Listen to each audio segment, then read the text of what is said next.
And welcome again to the big match. Well, we're back again. Too soon for some. We don't kid ourselves about that. Though I fancy there are many more who are just a little hungry for football again after a longer than usual break this summer, reflected, I think, by the healthy attendances in most places yesterday. And today we're going to be pleasing those of you who like action all the way. A minimum of chat as we bring you action from no fewer than 4 of yesterday's Anglo-Scottish competition games. 4 teams from England and 4 from Scotland qualify for the later stages of this tournament. And today's games are the London derby between Fulham and Chelsea, the North-Eastern derby between Newcastle and Middlesbrough, the All-Midland clash between Leicester and West Bromwich Albion, and on top of it all, Manchester City against Sheffield United. 4 games, 12 goals, and at Newcastle, the next best thing to a streaker. And in yesterday's weather, that was inevitable, I suppose. Certainly down by the River Thames yesterday afternoon, the football season seemed a million miles away. But at Craven Cottage, the home of Fulham, action was at hand. The right sort of competitive warm-up for the competing clubs. Not bad sunbathing weather either. The temperature reaching towards the 90s, so a difficult time for the 2 teams in this Anglo-Scottish tournament, Fulham against Chelsea. Fulham with virtually their cup final side. Ernie Howe, though, now at number 5 in place of the injured John Lacey. Les Strong back at 3. Chelsea with so many new faces like goalkeeper Steve Sherwood, the number 9 Gary Stanley, and players like David Hay and Gary Locke, John Phillips, Ian Hutchinson and Mickey Droy all missing. Very experimental side indeed. Even so, a lot of Chelsea supporters at Craven Cottage in this sun-baked crowd of 13,000. So referee Derek Nippard from Bournemouth gets the game away. Fulham in the white shirts, attacking the goal to our right. Against Chelsea in their all blue. The first time, in fact, in 8 seasons that these 2 clubs, which are really only a couple of miles apart, have met competitively. Harry Lloyd with the throw for Fulham. Flicked in again there, and a goal kick to Chelsea. In fact, 2 sides vying for a place in the quarter-finals in this Anglo-Scottish tournament. They are joint leaders in Group D. Steve Sherwood there, the Chelsea goalkeeper. Chelsea have already beaten Bristol City by 1-0 and have drawn with Norwich 1-1. Fulham with a very good win at Norwich 2-1 last Saturday and 2-2 in midweek at home to Bristol City. Ernie Howe underneath this one, beating Bill Garner in the air. A throw to Chelsea.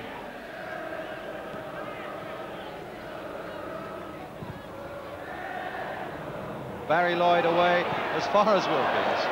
Hit more in hope than anything else. And a goal kick to Fulham. A young man who could have a big say in the future of Chelsea Football Club. Made their skipper when he was only 18. And that for a crucial match, as it turned out to be last year, against Tottenham at White Hart Lane. In fact, he missed an open goal, which also had ramifications for Chelsea, as you saw in our opening titles at the start of the programme today.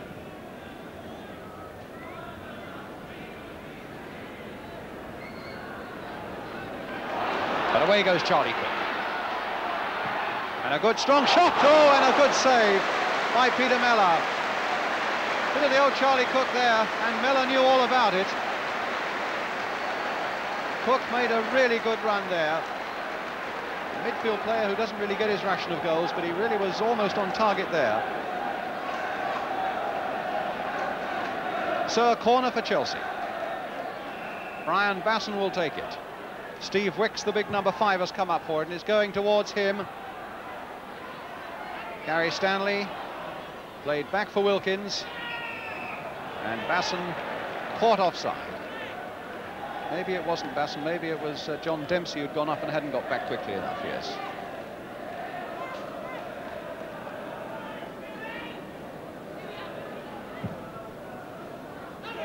Busby. Conway. Busby again.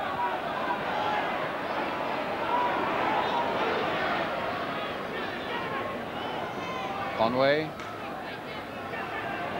Trying to get to the byline.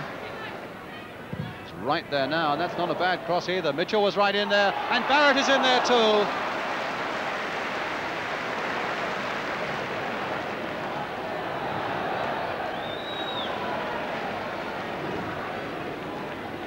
And mercifully for the players at least, the sun for the moment has gone in. And a little bit of a breeze blowing around Craven Cottage.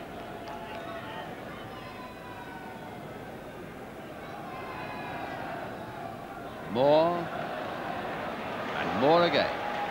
Chipped forward there towards Mitchell. Harassed a little too fiercely from behind by Dempsey.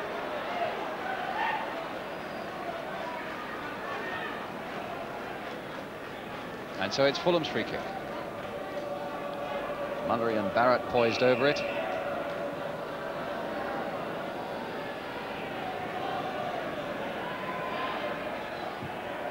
Lloyd clipping it in there. Howe couldn't quite make a contact, or at least not the one he wanted. Half the Chelsea players feeling it's a goal kick, but in fact the referee and the linesman both agree that it should be a corner to Fulham, and Ernie Howe, the number 5, staying up.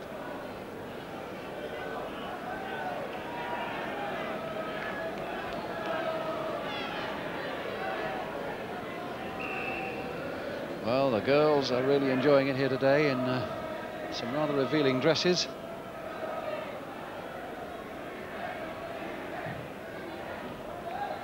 And again Ernie Howe's there, that time just more than a foot wide.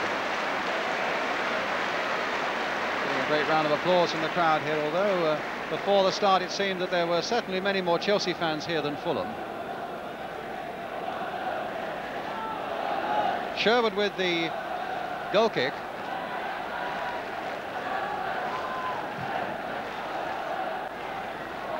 Gary Stanley beaten in the air by Ernie Howe. That looked like handball by Harrison, it was.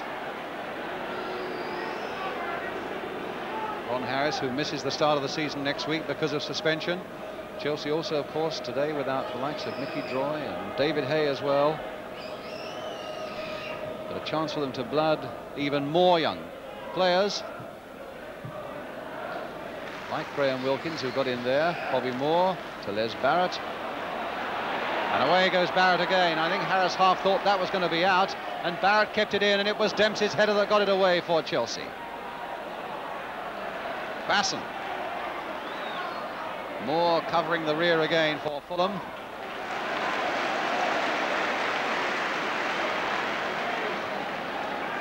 A lot of good action here, and I think the crowd are enjoying this. Conway forward towards John Mitchell. That fell for him nicely. Mitchell on his way. Still with Mitchell, and Wicks did well, but now with Busby, play on, said the referee, and what a good save by Sherwood. Well, there were some questions as to whether Mitchell was fouled or not. The referee said play on, and the ball eventually found its way to Viv Busby, who hit a really powerful low shot, and Sherwood did so well to cover that near post and push it behind. So Busby foiled. A corner for Fulham. Conway's going to take it. And again, Howe is up. Hit lower this time. Bobby Moore. Conway. Cook struggling to get possession and being foiled by Barrett, and here's Cutbush. Now for Mullery. Fulham really making the running now as Strong takes it up. Now this could be an interesting break. Here's Gary Stanley against Bobby Moore. 1 against 1. Mullery coming up hard as well. Still with Stanley, taking them on, pulled down. Oh, and nothing was given. The linesman is flagging, the referee waved it on, and that's got to be a penalty calling. Yes, a penalty is given, and the linesman who influenced the referee there was absolutely right. From the referee's point of view, it didn't look it. From the linesman, it did, and the linesman was right, and that definitely was a penalty. So, Butch Wilkins.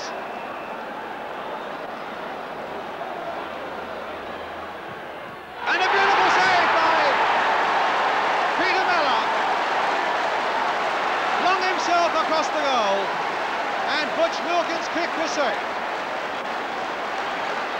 Oh, that really was a flying dive there by Mellor. Did he move before the kick was taken? Well, he saved it at any rate. There's the corner coming in. Dempsey was in there. Hit it away that time by Cutbush. Flushed away over the crossbar by Butch Wilkins. Well, Peter Mellor, really an inspirational goalkeeper. And there were 1 or 2 things at Wembley that didn't go right for him in the cup final. But he really saved well there from Wilkins. Here's Busby.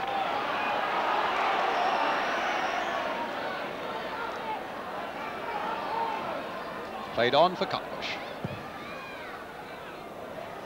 Barrett. Conway. Deep again towards Mitchell. Oh, and what a good save again. Well, the goalkeeping here today really is of the highest order. That's two very good saves indeed we've had from Steve Sherwood. Added to the penalty save, of course, by the fellow at the other end, Peter Miller.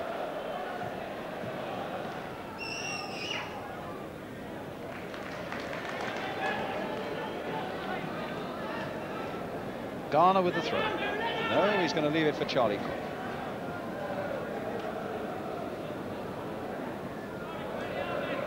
Played again for Cook. Now into the path of Butch Wilkins. Hit firmly just to the wall. Wilkins will be determined to make up for that penalty miss. And the ball was laid nicely for him there. Just over. Steve Wicks getting up above with Busby. Left his mark on him there. Now Cutbush. Mullery. Conway. Good ball there for Barrett. And a good cross as well. Oh, against the crossbar. Barrett really curling that one in well. And Sherwood somehow lost it. Here it comes again now as Butch Wilkins gets that one away. Yes, that really was a close call for Chelsea. That ball just sliced against the crossbar.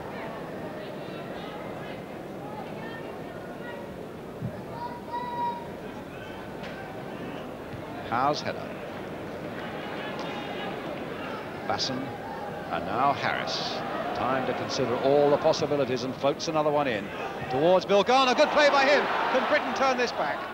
No, a goal kick. Useful header there from Bill Garner. Caused enough problems with his height and heading ability in First Division defences, and I think the same will certainly apply if he can stay clear of injuries in the Second Division, the number 10.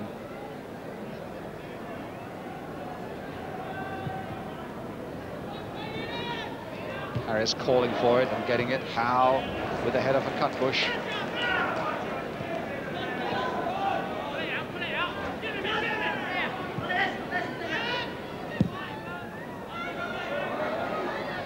Wicks.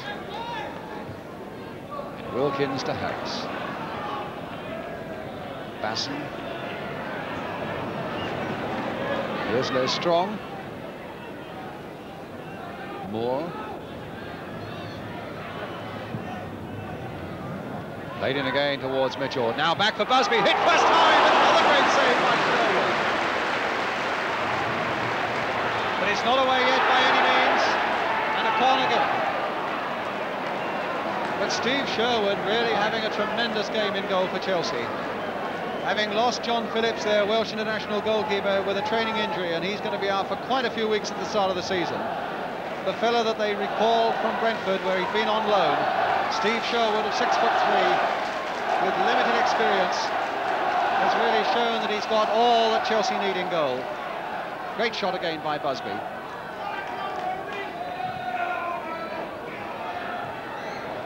Mullery now with his shot. Harris getting it away for Chelsea. And really a very good game of football. Here's Lloyd.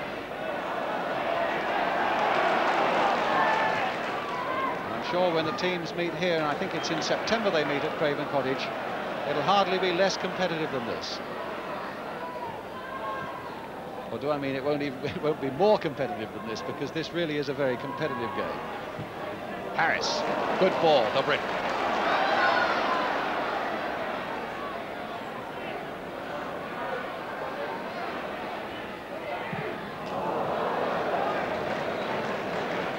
New trainers' benches here at Craven Cottage. About 12 minutes to go to half-time now. Steve Wicks again, a very impressive young barrier there at the back for Chelsea.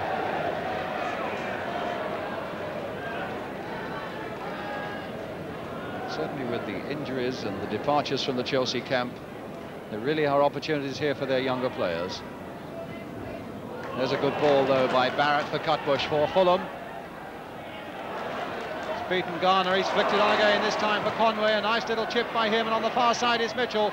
Lloyd is right in there. Oh, and against the top of the crossbar. It's still not away. Now it is for a corner. Well, that went one way and then the other.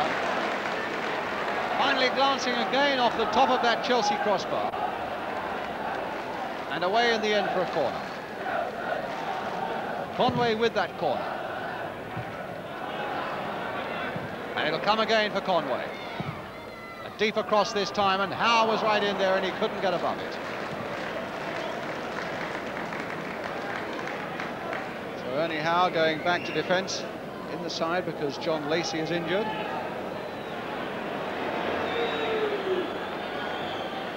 Britton for Chelsea. Cook beaten by Lloyd. Mitchell. Good ball by Mitchell for Barry Lloyd. And a penalty given. Well, the second penalty of the game, and the referee had no doubt. Dempsey conceding it. And it was when Dempsey brought down Barry Lloyd that the referee decided that was a trip. And that it's a penalty for Fulham. Well, on Wednesday night, Alan Mullery scored a penalty for Fulham against Bristol City here that helped to achieve a 2-2 draw. He scored 3 penalties last year amongst his 10 goals, and here's Mullery against Sherwood, and that's 1-0 to Fulham.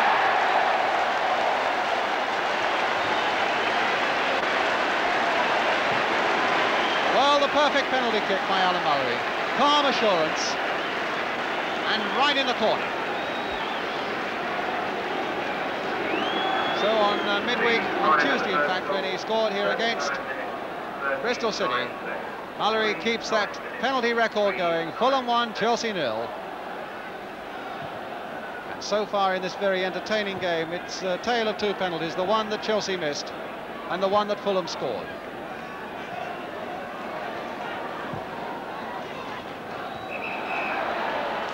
Foul and a free kick for Chelsea, taken quickly, and it's with Charlie Cook. Played inside nicely for Butch Wilkins, and Wilkins going on hard, and Miller coming diving out. And still the entertainment continues unabated. And the referee having a word with Cutbush.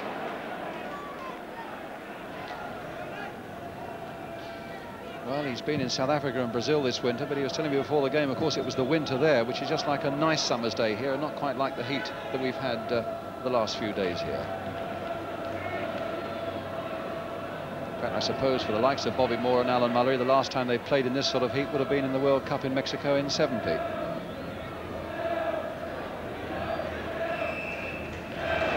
So there we are, half-time comes.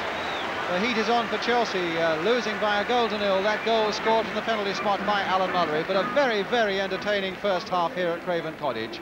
And a half-time score then that reads Fulham 1, Chelsea 0, and we'll be right back with the second half.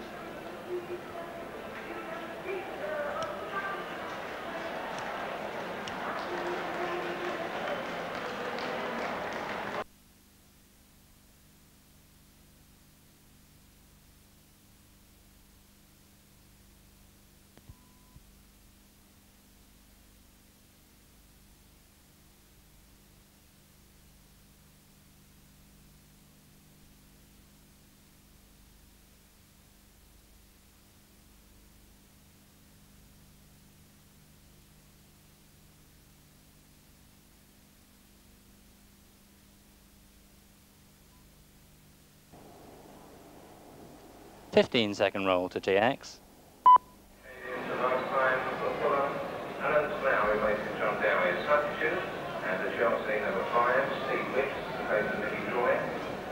Number 9, Gary Stanley, places Ted Maybank. Number 11, Brian Maxson, places Ken Swain.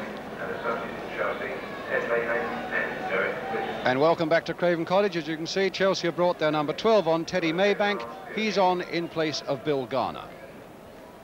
Another of these Chelsea youngsters getting his chance. And Fulham, of course, then leading by this 1-0, scored from the penalty spot by Alan Mullery. The sun still beating down, and Fulham have had their ration of slow sulphur tablets, and Chelsea have been concentrating on salt tablets. And here's Ian Britton. Now Maybank. Made 1 or 2 appearances towards the end of last season in the First Division for them, and there's a shot from him, but causing Peter Mellor no undue problem.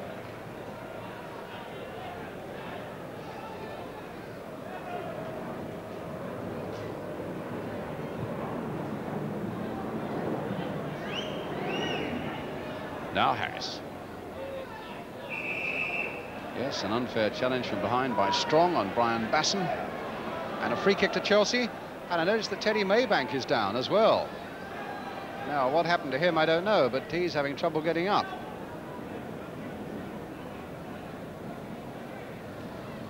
But it wasn't that serious.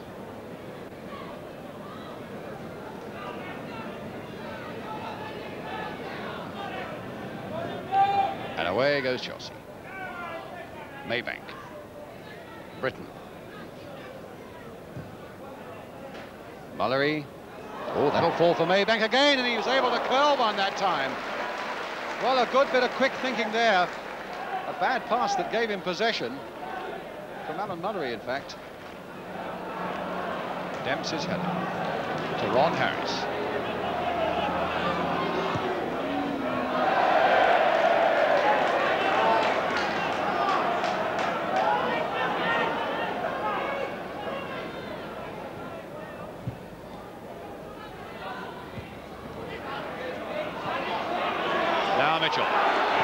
Good shot. Oh, and a good save again by Sherwood. That really was a half chance for John Mitchell, and he very nearly snapped it up. Again, Sherwood covering that near post so well. Good anticipation and a good safe pair of hands. Out. Now Cook. Maybank. Free kick. Taken down by Howe. Stern. Word of advice from referee Derek Nippard. Certainly the leg was left there a little late. I also tend to think that Teddy Maybank made it look a little worse than it was. Stern talking to and nothing else. But clearly it had to be a free kick to Chelsea, and Ian Britton and Charlie Cook are poised over it. Britton. Playing it for Harris. Back again towards Ian Britton, and this might be a chance for him to get in, and Mellor was there.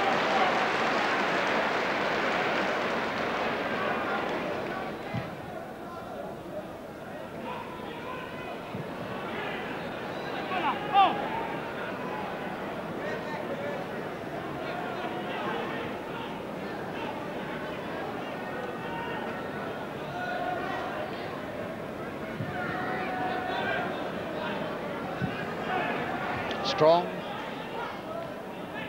Lloyd, Cook. Really aggressive and positive play there by Charlie Cook.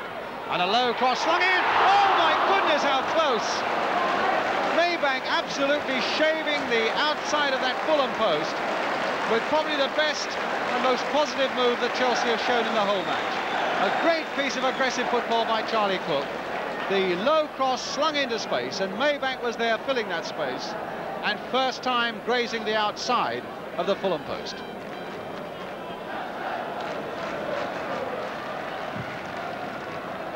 Of course, if Fulham do win it, they make sure of a place in the quarter-finals of this Anglo-Scottish tournament.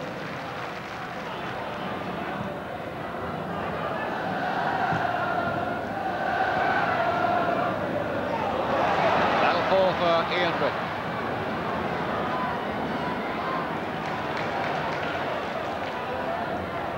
Fulham getting men forward so much quicker than Chelsea, particularly the fullbacks.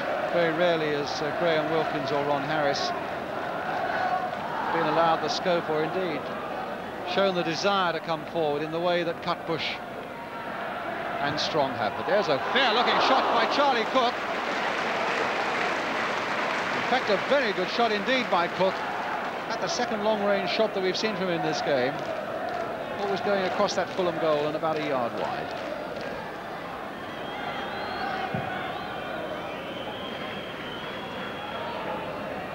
Wicks with the header, and a free kick to Fulham in what could be a dangerous position for Chelsea. Eddie McCready, their manager, I should think not too worried by this defeat today, because the side has shown a lot of promise. A young side, a shadow side. The future, I think, of Chelsea is in pretty good hands, although at the moment they, as I say, do look just a little bit lightweight. Bobby Moore curling it in, and just over that Chelsea crossbar. And Phil Taylor, the coach, wondering why it didn't go in. Come on, Viv, is the shout. Aimed at Viv Busby. But then coaches and managers are never satisfied, and Fulham, though leading 1-0 with about a minute to go.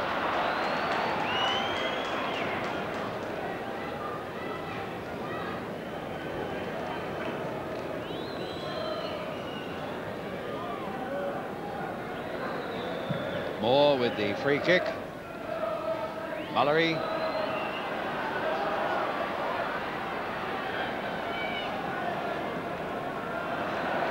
Well, Mullery was aiming straight for that corner flag to waste a bit of time. Chelsea were going to deny him that, but they've also given him a corner, which Conway will take. Chance now for Fulham to make it 2-0, and the victory quite an emphatic one. Barrett behind, and a goal kick to Chelsea. Chelsea with a matter of seconds now to follow Ernie Howe down to that end of the field and get themselves the equaliser. In fact, they won't have time for it. The final whistle has gone. A match played in good spirit, and a match won by a penalty goal from Alan Mullery, number 4 for Fulham. Scored in the first half after Butch Wilkins had missed one for Chelsea. But a very entertaining afternoon down by the river in the sunshine at Craven Cottage. And a full-time score in this Anglo-Scottish match. Fulham 1, Chelsea 0. Yes, very enjoyable. And of course far too early to come to any conclusions yet, though I did like the look of Fulham yesterday, a nice balance about them. Chelsea's youngsters very promising and also very lightweight, and I think not a good bet at 4-1 favourites to go straight back to Division 1. That could be something of a burden to them, although of course we shall see. One point that needs clearing up, that penalty saved by Peter Mellor. It looked quite magnificent, but did he move? Remember, a goalkeeper can move his body before the ball is struck, but not his feet. Now here's Butch Wilkins coming up. Watch Peter Mellor's feet. A fractional movement of that right foot, I think, off the line there. Very hard for the referee to spot that one, and I think all credit to goalkeeper Peter Mellor for making a truly tremendous save. Difficult afternoon for goalkeepers, of course, and for outfield people as well, with the temperature getting towards the 90s. And we thought as an experiment we'll have 3 of the Fulham players weighed, both before the game and after it, to see just how much weight they did lose in the course of 90 minutes. Quite surprising. Peter Mellor, the goalkeeper, scaled 14 stone 4 at the start, lost 8 pounds. Then there's Jimmy Conway. He weighed in at 11 stone 5. He also lost 8 pounds. Barry Lloyd, he scaled 11 stone 9 at 5-3. He lost 8 pounds as well. 8 pounds weight lost in a matter of 90 minutes, that's quite a lot. And I think quite surprising, really, that a goalkeeper should have lost as much as an outfield player, though no doubt that penalty save of Peter Mellor's had something to do with that. I'm equally sure that the players had their own way of putting it back on afterwards too. Fulham, of course, finished top of that group and now qualify for the quarter-finals of this Anglo-Scottish tournament. Match number 2 now, and it's into the Midlands for the game between Leicester City. Remember, they've bought Steve Kember from Chelsea this summer. They now have Alan Birchinall playing in their back 4. And yesterday they faced West Bromwich Albion, the team that now has Johnny Giles as its player-manager. Let's go across then to Filbert Street, Leicester, where the pictures come from ATV. The commentator's Hugh Johns. Leicester in the dark shirts. Taking on Whitworth. Mayo.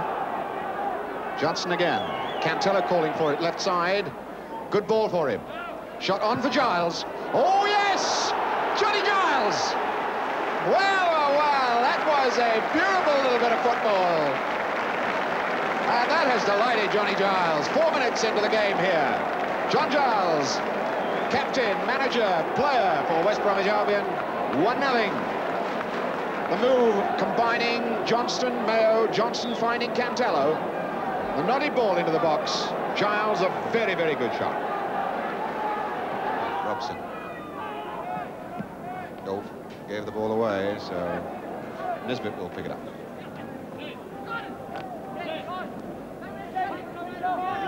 while. Tello hustled then by Samuels.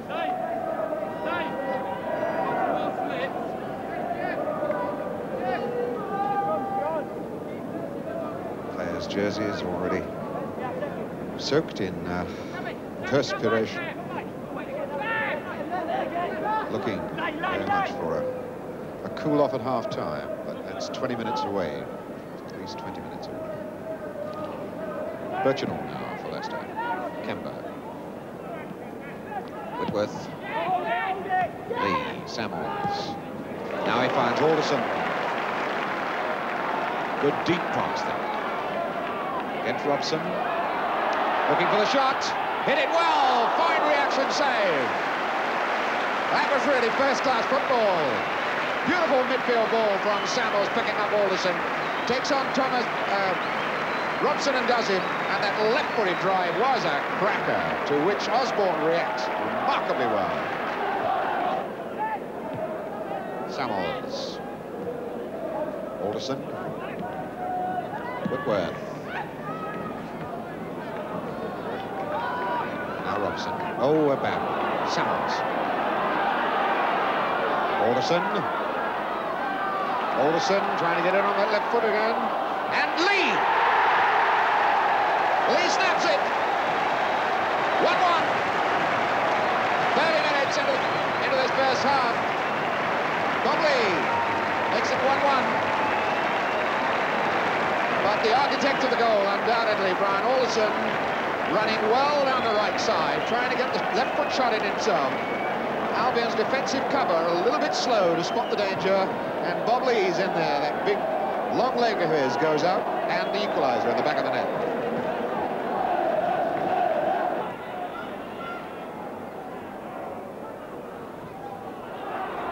Lee a little lucky, Tomlin rather, a little lucky. Looking for Lee. Lee back for Kemba, and Nisbet gets a second chance to clear it. Now Whitworth. Tomlin.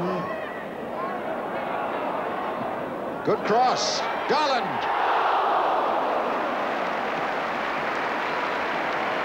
Tremendous cross ball from Tomlin. Wonderful jump by Chris Garland. Osborne fingertips just under the bar and over. So Chris Garland denied a goal then.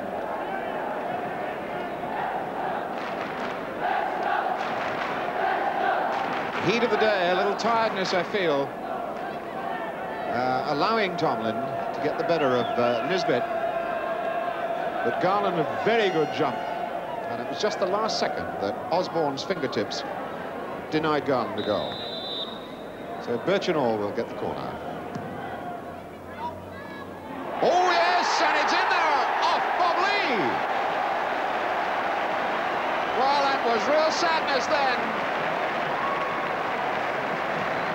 Corner coming in from Birchinall. Weil and Wilson getting themselves in a right mess together. And the ball basically rebounding off Big Bobley. 2-1, 25 minutes into the second half. Which is how it finished, a 2-1 win for Leicester. But the winners of that group, surprisingly, were Mansfield Town, fresh up from the 4th Division to the 3rd. Now we come to match number 3, the North-Eastern derby between Newcastle and Middlesbrough. More hot sun, of course, a semi-streaker too, and more goals for you to enjoy. The pictures come from Tyne Tees. Commentator Ken Wolstenholme. Newcastle in the stripes. Samus. Craggs. This is Samus again.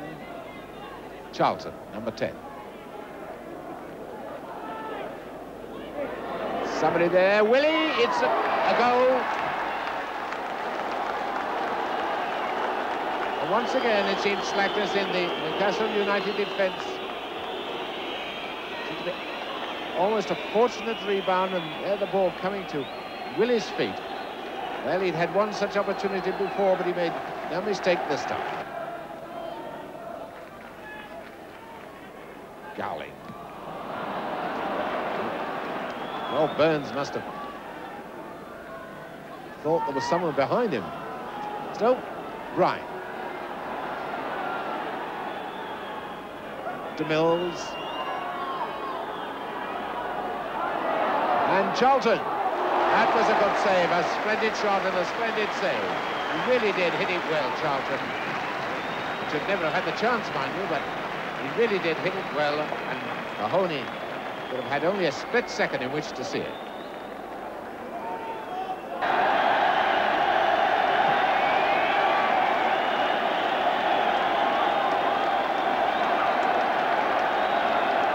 And someone's on the pitch, a streaker on the pitch.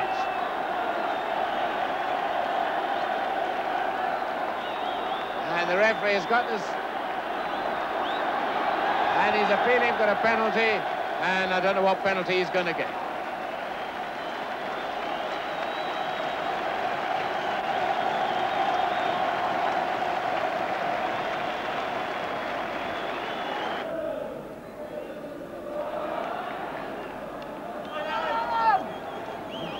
MacDonald playing deep and getting caught in possession.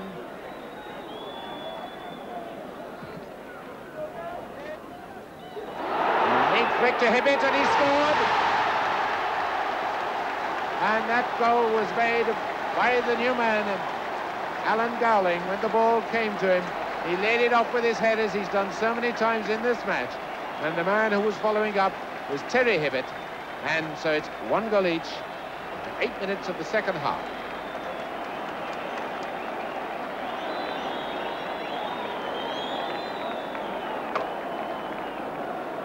In the league match here at St James last season, Middlesbrough were 1 up at half-time, lost it 2 goals to 1, so who knows, history might repeat itself. Here comes Craggs. What a beautiful pass to Charlton. Oh, and a lovely effort. So cool by this youngster.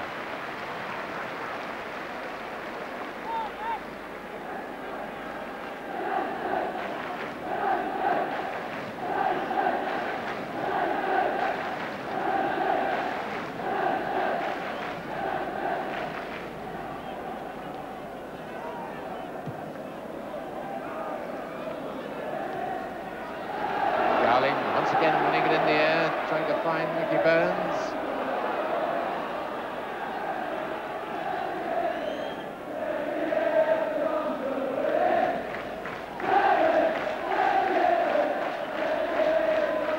Gowling to Hibbett, back to Gowling.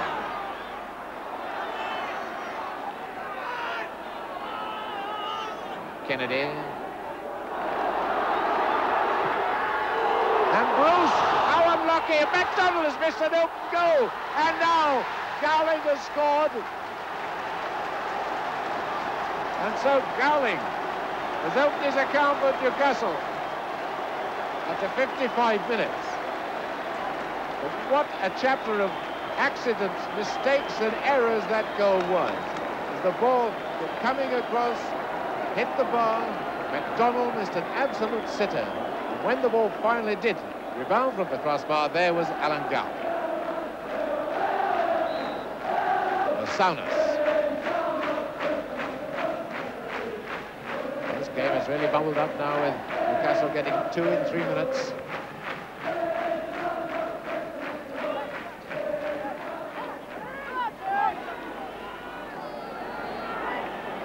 Craggs inside to number 7, Ryan.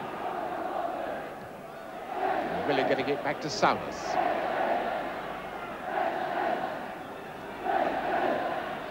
Bailey. Oh, Armstrong. Beautiful shot from David Armstrong. Really hit it on the volley. MacDonald.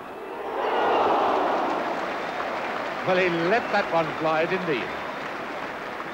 It was like something from Lilly or Thompson.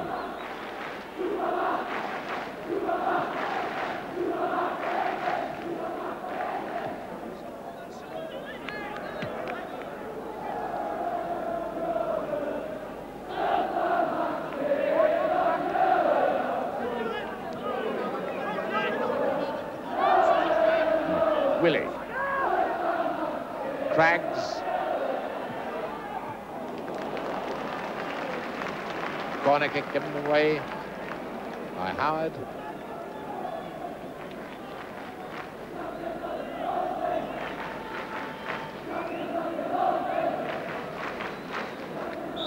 Armstrong with the kick this time.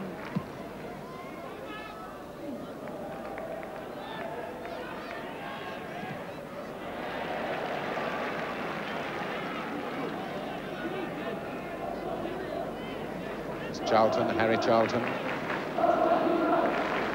One of the many promising players at Middlesbrough.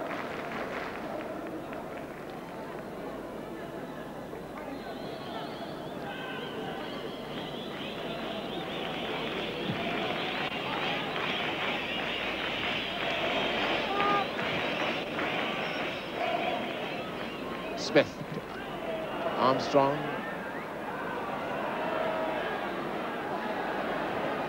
Oh, what a beautiful goal! What a beautiful goal by David Armstrong. He's working into position. He saw that Mahoney had come off his line. He was about 6 yards off his line, trying to narrow the angle, but that beautifully flighted shot. And it's 2 goals each, midway through the second half. Well, some good atmosphere there, some good football, and that fine goal by David Armstrong enough to give Middlesbrough the point that takes them forward now to the quarter-finals. Our last match today is between Manchester City, of course, with England's Dave Watson now in their ranks, and Sheffield United. This was at Main Road. The pictures come from Granada. The commentator's Gerald Sinstadt with Manchester City in the plain shirts. Free kick. Royal coming to meet it. Would not off again, and Telford was chasing it, and that's the first corner of the game.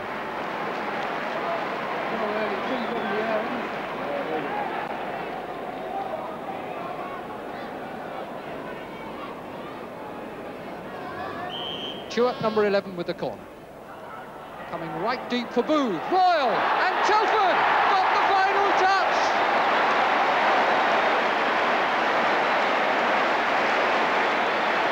A good corner from Dennis Stewart, struck deep across the penalty area. Tommy Booth's header. Royal got in, and I think that Telford got the final touch 7 minutes into his first game for the Manchester City first team. So that's 1-0 to Manchester City, and now Sheffield United must play if they're to be sure of topping this group. Manchester City showing once again that at home they are a different side from the one that fumbles away. Telford for Royal, back inside for Stewart, great save by Brown. Fine football by Manchester City, flowing fast, open and confident, but Brown was equal to the final thrust. Spate. Woodward out on the far side, and what a well-judged ball it was for him. And good speed here, Donachie going with him, but Woodward has played the centre, but straight to the feet of Watson. Booth on to Donachie, who took it well, lost his balance and the ball. Kamak, taken away from him by Booth. To Oakes. Marsh. Hammond is outside him. That run was enough to take Garbutt away. Marsh finding Hartford with a great ball. On for Stewart. He's round the goalkeeper. Chip across for Hammond against the post. Magnificent setup, worth a goal. Nothing that Sheffield United could do about it, but the post did the rest. Guthrie.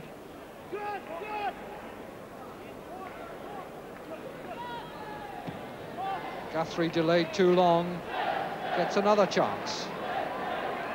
Kamak has made space for himself well, and what a very good goal.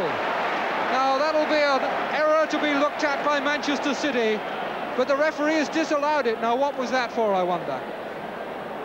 Kamak shakes his head, but perhaps that's why the Manchester City defence stopped, because stop they undoubtedly did. Everything seemed to be under control until Kamak suddenly wriggled free, and they all watched him plonk it in the net. Telford into the space, well for Stewart. Three-man attack by Manchester City again. Stewart's cross charge down by Garbutt. There's a tackle from behind. Played the ball and didn't get the man, so all is well.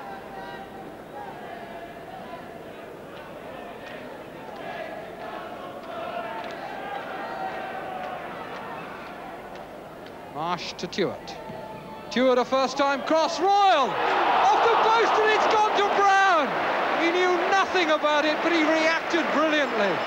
Royal so unlucky. The second Manchester City header against the post. Now, Tuart must be given a lot of credit for that. It was a fine first-time cross. Found Royal's head, and Royal's header hit the post, and as it ricocheted across the goal, Brown reacted swiftly and clutched the ball to him.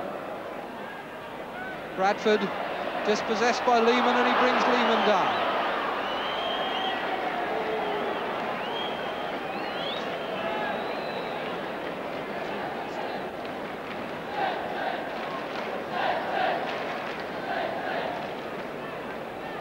So it's a Manchester City free kick. 4 men in the wall, covering Brown's left-hand upright.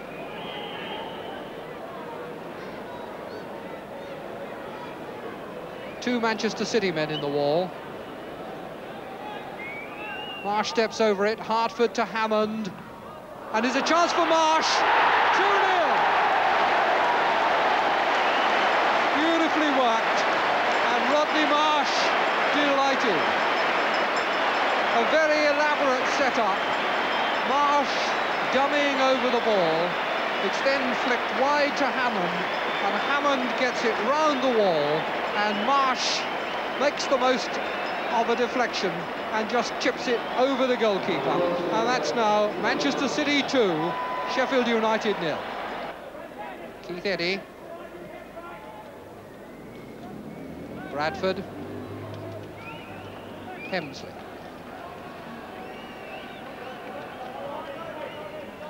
Field. Watson's tackle. Unfair, says the referee. I think David Watson will have done enough to impress the Manchester City supporters on his debut at Main Road.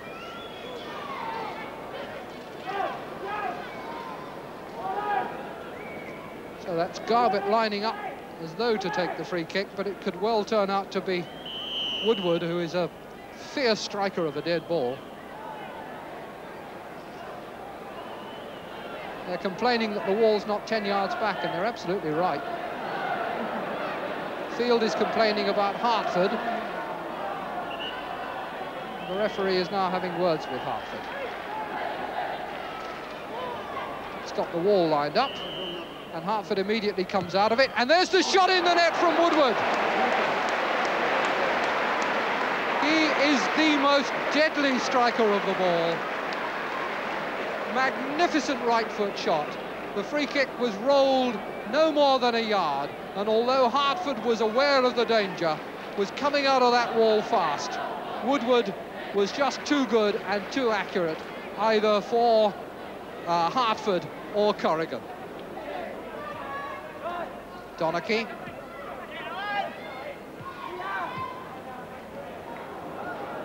And eventually out of play.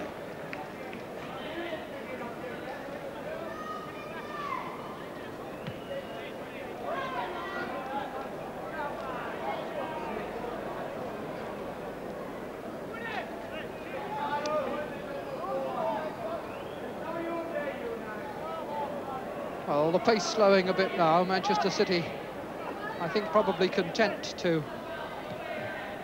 work things out slowly now for the last 5 minutes or so. 2-1 in the lead, and it's a very sultry afternoon.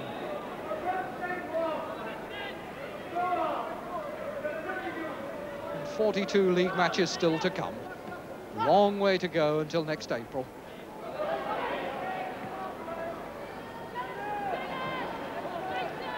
Hartford. Tuart unmarked. Shot hits Flynn, and Flynn might just catch it before it goes out. Tuart's there first. Oakes. Marsh. Possibilities here for Manchester City. Booth there in support. Marsh tried the more difficult thing, and the ball eventually ricochets to Booth. Good cross, Royal, and Lehman scores! Tommy Booth was waiting for the cross, or waiting for the pull back from Marsh, eventually got it via a ricochet, played a perfect cross. Joe Royle jumps very well for the header, knocks it back across goal. Although Brown did his best, Lehman had an easy task at point-blank range, and so makes it 3-1. And by scoring those 3 goals, Manchester City earned themselves an extra point under the competition rules, but it wasn't enough, nonetheless, to put them in the quarter-finals. Let's just recap on the quarter-final qualifiers.